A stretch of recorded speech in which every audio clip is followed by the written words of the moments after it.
Marxist communist கட்சியின் மாநில செயலாளர் திரு கே பாலகிருஷ்ணன் நினைக்கிறார். பேசலாம் சார். வணக்கம்.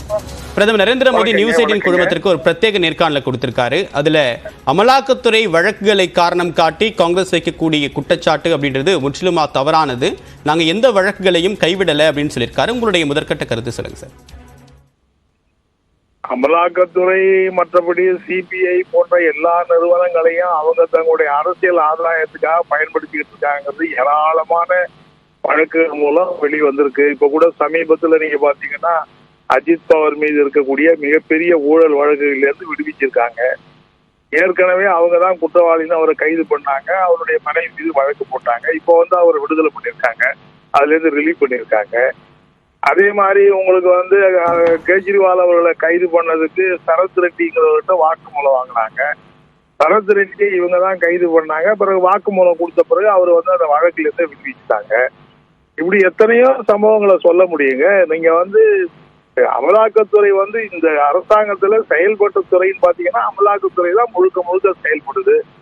அவங்க தான் முழுக்க முழுக்க அரசியல் கட்சிகளை எதிர்கட்சிகளை பழி வாங்குறாங்க. இல்லைன்னா தேர்தல் அறிவிச்ச பிறகு நீங்க போய் கெஜ்ரிவாலை கைது பண்ண வேண்டிய அவசியம் என்ன இருக்கு? ஹேமந்த் சோரனை கைது பண்ண வேண்டிய அவசியம் என்ன இருக்கு? தேர்தல் அது என்ன அவங்க என்ன நாட்டை விட்டு ஓடிட போறாங்களா இப்போ? எனவே அது மட்டும் இல்ல, இவங்களுடைய அந்த தேர்தல் பத்திர ஊழல்ல நிறைய விவரங்கள் வெளியே வந்திருக்குத. அதாவது பணம் கொடுக்கறதுக்கு முன்னாடி ரெய்டு பண்றாங்க, ரெய்டு பண்ண பிறகு பணம் கொடுத்த உடனே அதை விட்டுறாங்கிறது ஏராளமான விவரங்கள் அந்த மேட்டிங்ல நமக்கு தெரிஞ்சிருக்குது. பல எப்படி பணம் கொடுக்கறதுக்கு முன்னாடி போய் ரெய்டு பண்றாங்க, பணம் கொடுக்கலன்னா ரெய்டு பண்றாங்க. கிட்டத்தட்ட ஒரு வழிப்பறி கொள்ளை மாதிரி தானே இவங்க நடத்துறதுதான் அந்த தேர்தல் பத்திர ஊழல்ல பல மோடி அரசாங்கம் அம்பலமாயிருக்கு. இவ்வளவு செஞ்சுக்கிட்டு நாங்க ஒண்ணுமே செய்யல, அதெல்லாம் சட்டப்படிதான் செயல்படுதுன்னு சொல்றதுதான் இது ஊரை ஏமாத்துற வேலை. இது காட்டமான விமர்சனத்தை முன்வைக்கிறீங்க திரு கே பாலகிருஷ்ணன். ஆனா வழக்கு போட்டவங்க கட்சியிலேயே சேர வேண்டிய கட்டாயம் ஏன் ஒரு அரசியல் கட்சி தலைவர்களை மிரட்டுறது, கார்பரேட்டுகளை மிரட்டுறது, எதிர்கட்சிகளை மிரட்டுறது, ஒரு மிரட்டல் ராஜ்யம் தான் நடந்துகிட்டு இருக்கிறதுதான் நடைபெற்று இருக்கிற உண்மை. அதை மூடி மறைக்க அவரால் என்ன பேட்டி கொடுத்தாலும் அதை ஒத்துக்கிற மனோபாவம் அவருக்கு இல்லை.